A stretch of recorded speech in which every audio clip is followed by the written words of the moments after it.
प्रत्येक व्यक्तीला जो प्रश्न पडलेला आहे की अजितदादांचा जो ऍक्सिडेंट होता तो एक अपघात होता का घात होता, हा प्रश्न प्रत्येक व्यक्तीला पडलेला आहे।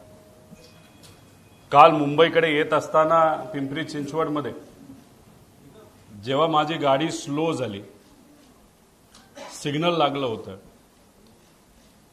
तेव्हा माझ्या लेफ्ट साइडला एका रिक्षा चालकाने त्याची रिक्षा थांबवली, खाली उतरला आणि माझी काच वर होती त्यामुळे काचेवर त्याने आवाज केला। काच खाली घेतल्यानंतर त्याने सांगितलं, अहो 9 तारखेला तुम्ही संध्याकाळी अजितदादांबद्दल काहीतरी सांगणार होता ऍक्सिडेंट बद्दल, त्याचं काय झालं? मी त्यांना सांगितलं काल नाही, म्हणजे 9 तारखेला नाही तर 10 तारखेला मी या बाबतीत मला काय वाटतं हे तिथं सांगणार आहे। या प्रेस कॉन्फरन्सच्या माध्यमातून आणि तुमच्या सर्वांच्या मदतीने लोकांपर्यंत मी आता पोहोचतोय।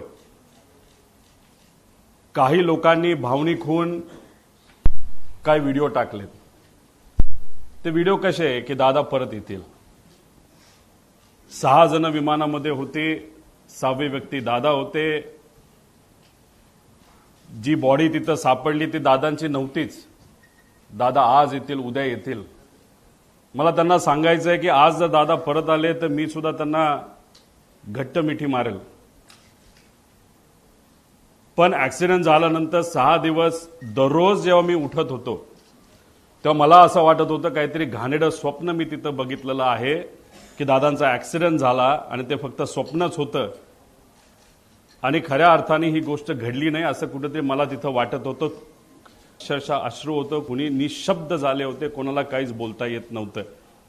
त्यामुळे मला सर्व लोकांना एवढंच सांगायचंय की जी घटना झाली नाही, जे दादांना झालं नाही आपल्या सर्वांना वाटतं तसं नसून ही घटना झाली आहे आणि आज दादा आपल्यामध्ये नसले तरी सुद्धा विचाराने ते आपल्या सर्वांबरोबर आहेत। ते हे एक प्रेझेंटेशन इथं मी तुमच्या सर्वांसाठी केलेलं आहे। या प्रेझेंटेशनमध्ये मी स्वतः, माझी टीम, मित्र, ज्यांच्या कोणाकडे पर्यंत मी पोहोचू शकलो त्यांच्याकडनं जी माहिती आम्हाला मिळाली ती माहिती या प्रेझेंटेशनच्या माध्यमातून आपल्या सर्वांपर्यंत आणण्याचा प्रामाणिकपणे प्रयत्न केलेला आहे। काही लोक म्हणतील ही कुठून आणली, कशी आणली? ही आम्ही आणली आहे।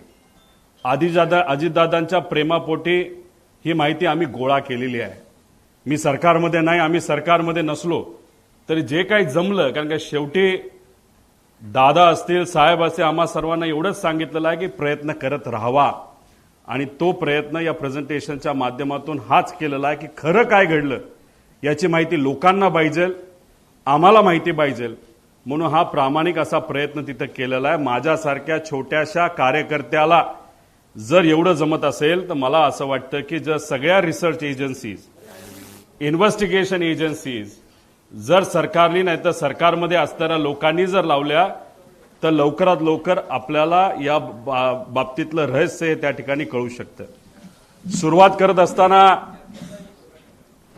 आता दादांच्या मुंबई ते बारामतीचा विमान प्रवास थोडक्यात दिलेला आहे। 210 किलोमीटर विमानाचं अंतर त्यांना तिथं कव्हर करायचं होतं। 27 मिनिटं त्यांना त्या ठिकाणी लागणार होते आणि विमान कुठलं होतं तर VSR ही एक कंपनी ऑपरेटर, त्यांचं त्या ठिकाणी ते होतं। लेअरजेट नावाचा एक ब्रँड आहे, बंबार्डियर नावाची एक कंपनी आहे कॅनडाची, पण हे विमान हे अमेरिकेमध्ये त्या ठिकाणी बनलं आहे। पुढं आता याबद्दल, विमानाबद्दल बोलायचं झालं, बंबार्डियर एरोस्पेस 2010ला हे विमान बनलेलं आहे। लेअरजेट 45 हे विमानाचा टाईप आहे। खूप फास्ट विमान असतं, 51,000 फूट उंचीवर हे विमान त्या ठिकाणी ट्रॅव्हल करतं। बाकीचे जर विमानं आपण बघितली ज्याच्यामध्ये कुठलीही असू दे तर ते विमानं हे 41,000च्या आसपास त्या ठिकाणी असतात।